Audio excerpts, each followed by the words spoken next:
What's up, fellow traders? Coming at you a little late tonight. Been a busy couple days, and the market's definitely acting weird. I'm gonna go over a couple quick charts tonight. Not too worried. I know I've said that a lot. I'm basically playing this one out. I'm gonna still do my trading, but I'm definitely just gonna hold my FAS.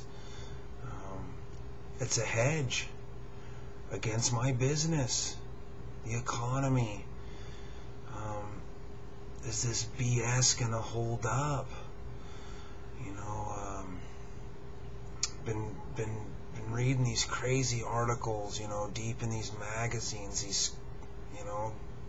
Magazines you wouldn't even expect to see an article about AIG, and it just blows me away. I know you all know this, but I just gotta say it. I can't believe it how, Paulson running Goldman and Sachs for so many years, AIG insuring all their credit default swaps or whatever it was, mortgage-backed securities, buying all their bonds all the way through the end of '05, and it just blows me away that as soon as the housing market starts dropping, Goldman and Sachs is first on AIG's door demanding billions of dollars. Goldman Sachs ex-CEO Paulson, ramrods it through, the bailout to give his buddies all this money, and I think in the end everything comes out, and I really think people behind the scenes are building some pretty big cases right now, and I think people like Paulson know that his days as a free man are definitely numbered, because if normal people like you and me, that have no college education or deciphering what's going on, there's people that are for the American people up there fighting for this, and I tell you, this is going to get interesting over the next couple of years. What's going to take place?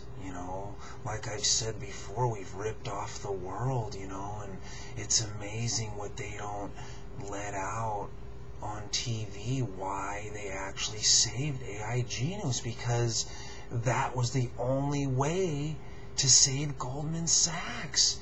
And everybody else that AIG was insuring, their bonds or credit default swaps or whatever it is, like I said, I'm still trying to figure this out, and it's amazing that that's why they saved AIG, to bail out Goldman. They got a double bailout. Not only did they get money straight from the Fed, and they're still getting money straight from the Fed at 0%, but the Fed bailed out AIG so they could give Goldman billions. Amazing. Correct me if I'm wrong, but I'm amazed. And like I said, man, I'm holding this one. If FAS goes to zero, that means my business will be rocking. I'm a third of my portfolio in FAS. I'm down about 10% of my portfolio right now on this FAS trade. Like I said Sunday, man, I wanted one more down day Monday in the market to bring FAS up 58, close to 60. I was going to roll the dice. You heard my plan. One day off on that one, and look what happened. Amazing. Eagles doing good. I'm going to go over that tonight, but check this out. This is the weekly of the Dow. If I was in Tahoe tonight, I would put money on the table that that line's going to hold right there. We only have Thursday and Friday. I showed that we were going to have a little up week to like 8,900 possibly, but I'm liking this line right here. This is like kind of like a neckline, boom, and then blam, and now we're back up to it. We failed here, and we're at it again. this was definitely a pumper day. The volume was not there. I mean, if this was for real, like earnings season's kicking it off, things are good, I mean, there would have been a lot more volume here. And I'm telling you, this SIT group, I don't know. I think that's going to bring a lot of turmoil. That's like a Lehman fail. That's like a big fail. The fourth biggest failure, they're going to call it, in history. You know? Was this the last pumper? I think that line's going to hold.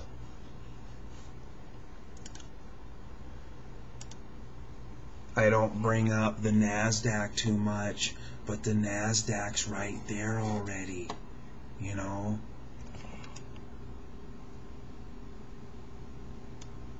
I mean, we're talking just a little fluffer in the morning, if anything. But the NASDAQ's right there, okay?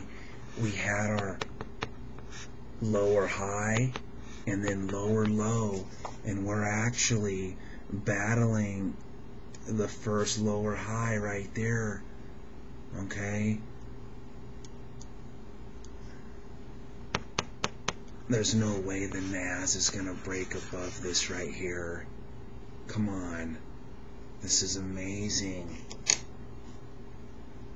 Just for kicks, let's just draw some lines here, okay?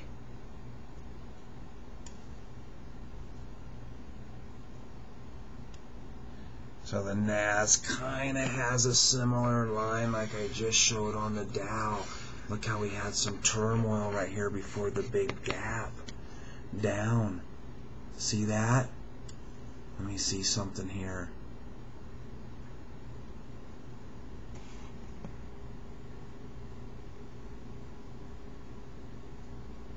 Huh. Amazing. So there it is.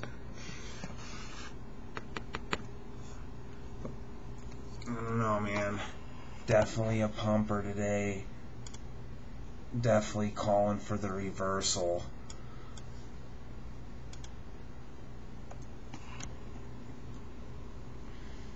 This eagle right here, though, broke out just like we had anticipated, and I'm definitely going for 6 on this one, okay?